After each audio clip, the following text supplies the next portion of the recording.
Good morning, good morning, good morning, boys and girls. Good morning, everybody. Yes, yes, yes.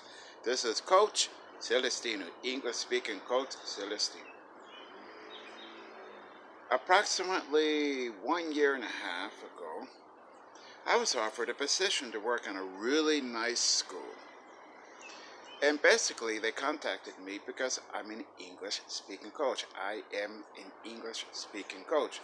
They said, "Can you help us improve our English department?" And I'm like, "Yeah, I can help you improve your English department. Basically, we would like you to offer English speaking classes." So, okay. So I said, "Yeah, I would do that." And the whole idea was for me to improve the English department, to get the kids speaking English. However, a year and a half later, basically, I would say the kids are not speaking English.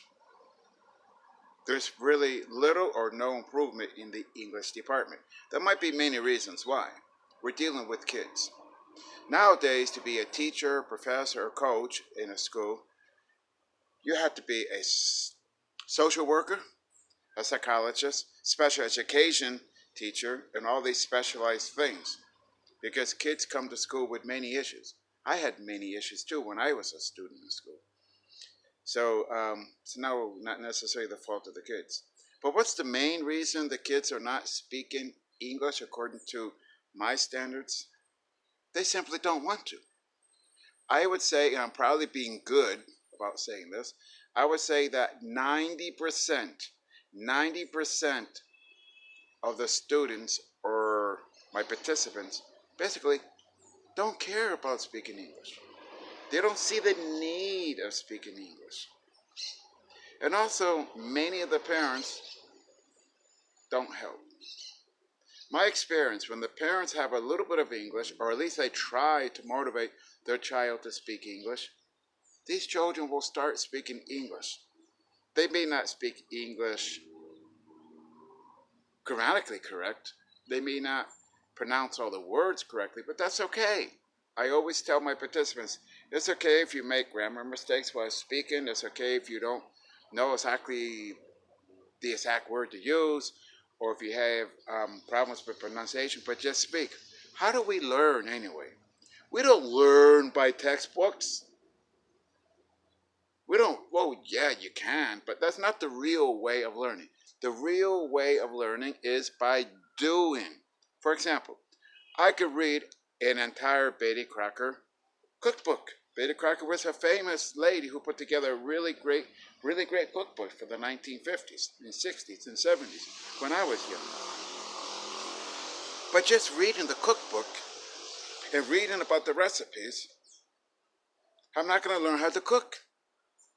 I'm not going to learn how to become a chef by just reading a textbook, a recipe textbook, or cookbook.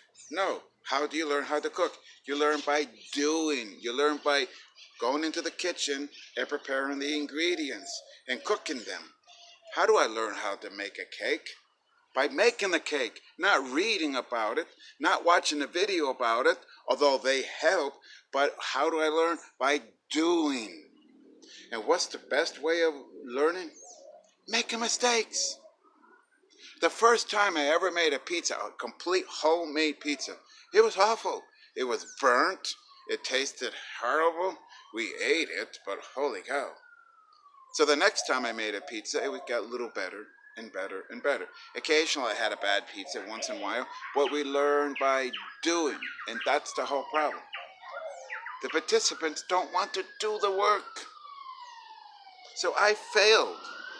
I failed. I'm not improving the English department. Now, there could be other reasons. Maybe it's not all my fault. I want the school to be bilingual. But here in this country, they make it very difficult for schools to be bilingual. You have to go through this 8-year process. I guess, 70 or 80% of the staff have to speak English at a certain level. It can be expensive to do that, so many private schools don't have the money to do that. But the best way for students to really learn English is to do it. Don't do the science classes in Spanish. Do the science classes in English. Don't do the music classes in Spanish. Do the music classes in English. Don't do the art classes in Spanish. Do the art classes in English. Don't do the physical education classes in Spanish. Do the physical education classes in English. This way, the kids are learning to speak English by doing, not through a textbook, not through a teacher going on the board and teaching, taka, taka, taka. They learn by doing. Learn by doing. They're not allowing me to, well, to a certain extent, yes. But outside my classes, no. 2 sessions a week? And they're going to learn to speak English when most of the kids don't care? No, it's just not enough. We need to turn the entire school bilingual. But the only course that I believe should be in Spanish would be maybe the history classes. How are you going to learn the history of Costa Rica in English?